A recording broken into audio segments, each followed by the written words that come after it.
Good day, everyone. This is the presentation of Group 5. Today, we will be talking about power training. Here is a definition of power training. Power training is a type of strength training that focuses on generating maximum force in the shortest time possible. It involves explosive movement that improves speed, agility, and overall athletic performance. Power training is essential for sports that require quick bursts of movement such as sprinting, jumping, and throwing. Ang power training ay pinagsamang lakas at bilis.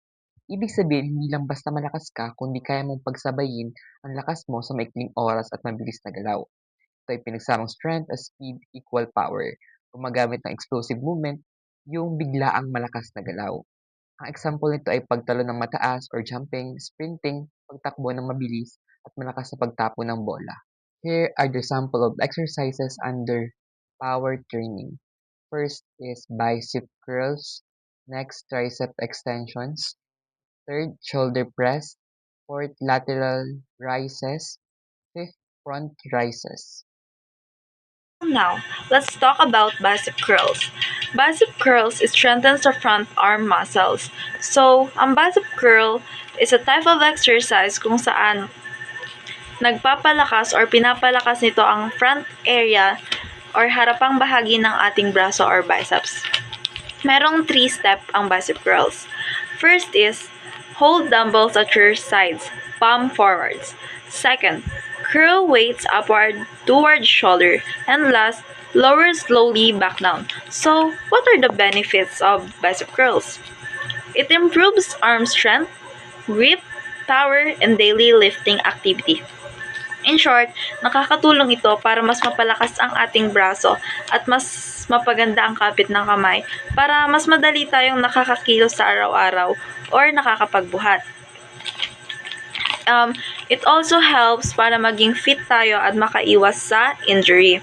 So, para maging safe at effective ang bicep curls or ang paggawa ng bicep curls is dapat focus sa tamang form at control ng galaw. Tricep extensions.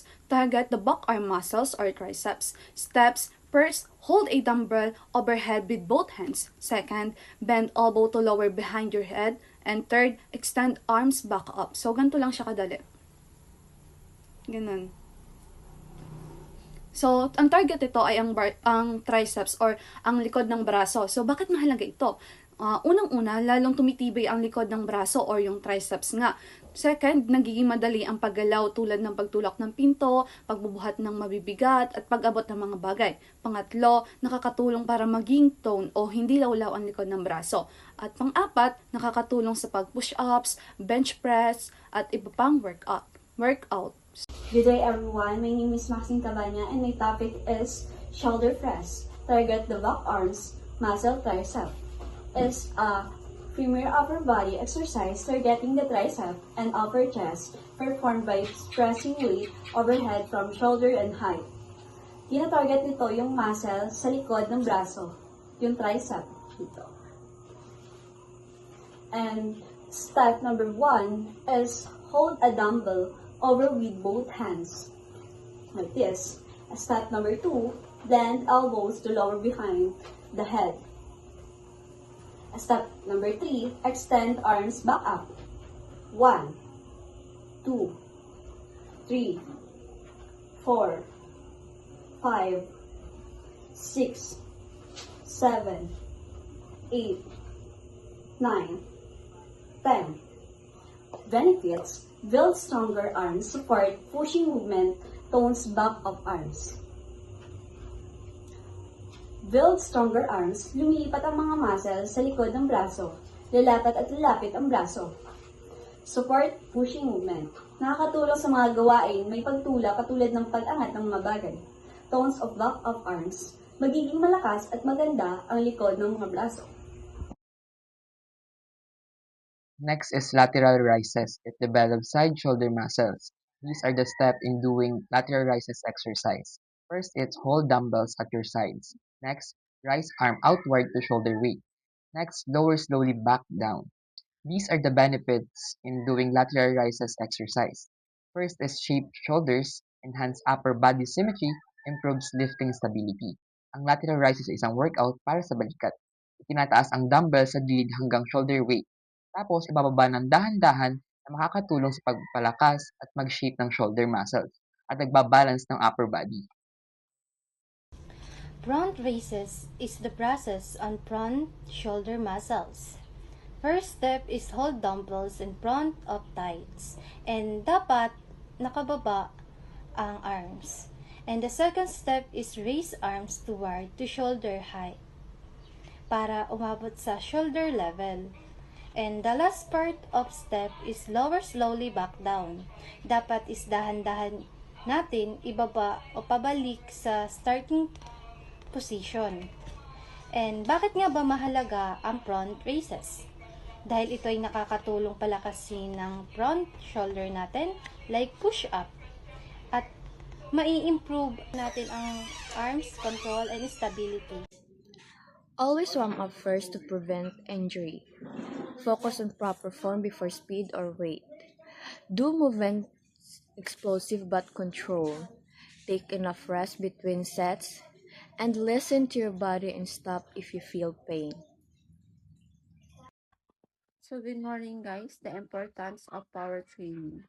Improves explosive strength, ability to performance force quickly. So, ang power training daw po ay exercise na tumutulong para maging malakas at mabilis ang galaw ng ating katawan. So, hindi lang siya basta lakas, kundi kung gaano kabilis naggamit yung lakas natin sa ating body. So, parang pinapalakas daw nito ang ating katawan para mas kaya mong gumawa ng mabilisang galaw, like jumping at running. And the second is enhance athletic performance, running, jumping, throwing. So, nakaka-help daw po ito sa performance natin sa sport kasi mas magiging maayos at mabilis daw po yung galaw natin sa mga activities like running, jumping, and throwing. So, the third is develop speed and agility. So, napapabilis daw po nito ang kilos ng ating katawan. Kaya mas nagiging alert daw po tayo. Kaya mas kaya mong sumabay or umiwas sa mga mabibilisang galaw. And the last is improves coordinations and balance. Nakaka-help din daw po siya sa balance at control ng ating body. So, kaya hindi daw po tayo madaling matumba at mas safe daw po tayo sa mga injuries. So, sa madaling sabi daw po, ang power training ay importante para maging malakas, mas mabilis at mas control natin ang katawan natin. So, yun lang po. Thank you. Good day everyone. Today I will be reporting my part about importance of power training. Number 1. Help reduce risk of injury. Kapag malakas at mabilis ang muscle mo, mas stable ang katawan mo. Ibig sabihin, mas less chance na ma-injure ka lalo na sa sport or physical activities. Combine strength and speed for better abruptness. Pinagsasama nito ang lakas at bilis, kaya mas nagiging well-rounded ang fitness mo. Hindi ka lang malakas, kundi mabilis ka rin gumalaw. Number 3. Makes daily activities easier. Nakakatulong ito sa everyday task tulad ng pagbubuhat, pag-akyat ng hagdan, o mabilis na paggalaw. Mas nagiging efficient ang galawan mo sa mga simpleng gawain. 3. And we train through exercise like plyometrics and Olympic weightlifting. May specific exercise para ma-develop ang power tulad ng plyometrics, jumping exercise at Olympics weightlifting na nakatuon sa exclusive strength